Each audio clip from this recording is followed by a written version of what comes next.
गजा में इसराइल के मजालिम मगरबी किनारे तक फैल चुके हैं। D8 समिट के मौके पर फलस्तीन और लबनान से मुतालिक इजलास से वज़ीर आज़म का खिताब। कहते हैं पाकिस्तान जंग बंदी के लिए कोशिशों की हिमायत करता है। इससे पहले वज़ीर आज़म का काहिरा में D8 सरबराह कॉन्फ्रेंस से खिताब में कहना था कि यकीन है आज़रबाईजान सदर इल्हाम अलीयव की काबिल क़यादत में D8 मकासद के हुसूल में अहम किरदार अदा करेगा।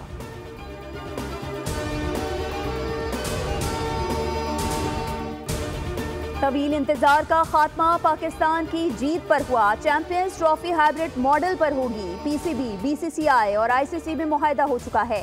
ICC की तस्दीक, ICC का मॉडल पर वोटिंग कराने का इम्कान। पाकिस्तानी टीम 2026 में भारत नहीं जाएगी। ICC से मंजूरी के बाद मैचेस न्यूट्रल वेन्यू पर होंगे। ICC को सह फरीक़ी टूर्नामेंट पर कोई एतराज़ नहीं है।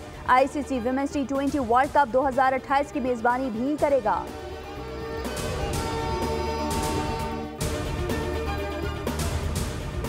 हुकूमत सिंध से दरख्वास्त करूंगा कि डंपर्स के खिलाफ ऑपरेशन करे। गवर्नर सिंध कामरान खान टिसोरी की प्रेस कॉन्फ्रेंस। कहा IG सिंध को यहां बुलाऊंगा, डंपर्स के खिलाफ अदालत जाऊंगा।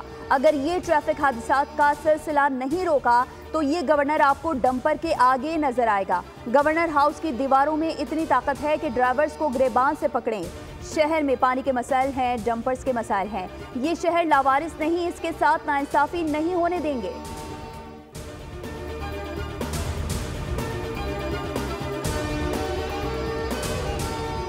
PTI पहले कहती थी अमेरिका ने हमारी हुकूमत गिराई, अब अमेरिका से इमदाद की अपील कर रहे हैं। रहनुमा नू लीग हनीफ अब्बासी की प्रेस कॉन्फ्रेंस। कहा तहरीक इंसाफ वाले किस मुंह से मुज़ाकरात की बातें कर रहे हैं, पहले मुआफ़ी मांगे फिर बातचीत होगी।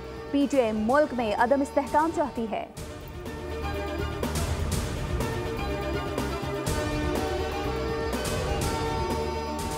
और मरियम नवाज की लोधरा में सुथरा पंजाब मुहिम। शहरों के साथ देहात में भी सफाई का यकसान निज़ाम। कमिश्नर मुल्तान ने public private partnership Daewoo express के तहत मुहिम का इफ्तिताह कर दिया।